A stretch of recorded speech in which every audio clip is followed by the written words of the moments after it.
ইসরায়েলের পরম মিত্র যুক্তরাষ্ট্র গাজায় বর্বরতা চালানোয় পশ্চিমা বহু দেশ তা বন্ধের আহ্বান জানালেও যুক্তরাষ্ট্র অস্ত্র দিয়ে ইসরায়েলকে সহায়তা করে আসছে। যুদ্ধে গাজাবাসী মানবিক বিপর্যয়ে পড়লেও ইসরায়েলকে অন্ধের মতো নগ্ন সমর্থন দিয়ে আসা যুক্তরাষ্ট্র একবারও বলেনি তেল আবিব মানবতা বিরোধী কাজ করছে।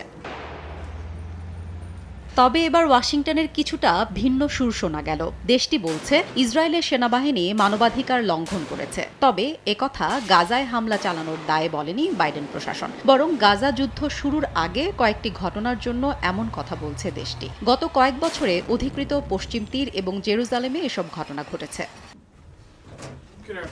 মার্কিন পররাষ্ট্র দফতর জানিয়েছে ইসরায়েলি সেনাবাহিনীর 5টি ইউনিট মানবাধিকার লঙ্ঘনের সঙ্গে জড়িত। অনুসন্ধানে 5টি আলাদা মানবাধিকার লঙ্ঘনের ঘটনার সঙ্গে ইসরায়েলি বাহিনী জড়িত বলে প্রমাণ মিলেছে বলেও জানানো হয়। তারা জানিয়েছে এরই মধ্যে ইসরায়েল 4টি ইউনিটে সংশোধনমূলক ব্যবস্থা নিয়েছে, আর 5মটিতে অতিরিক্ত তথ্য দিয়েছে। বিকাশে কম খরচে ক্যাশ আউটের লিমিট বেড়ে 50,000, প্রিয় এজেন্টও 2টা।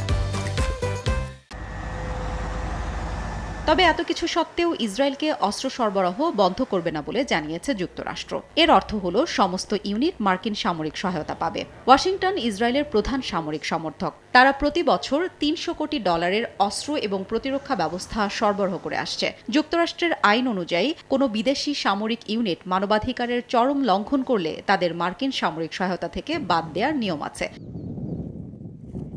তবে গাজায় ইসরায়েল যে বর্বরতা চালাচ্ছে তা দেখে মানবতার বুলি আওড়ানো যুক্তরাষ্ট্রের কেন মনে হচ্ছে না সেখানে মানবতার লঙ্ঘন হচ্ছে, কেন এখনও নিরীহ ফিলিস্তিনিদের মারতে নেতানিয়াহু বাহিনীকে অস্ত্র দিচ্ছে বাইডেন প্রশাসন, সে প্রশ্ন রয়েই যায়। হাফসাতুন্নেসা, সময় সংবাদ।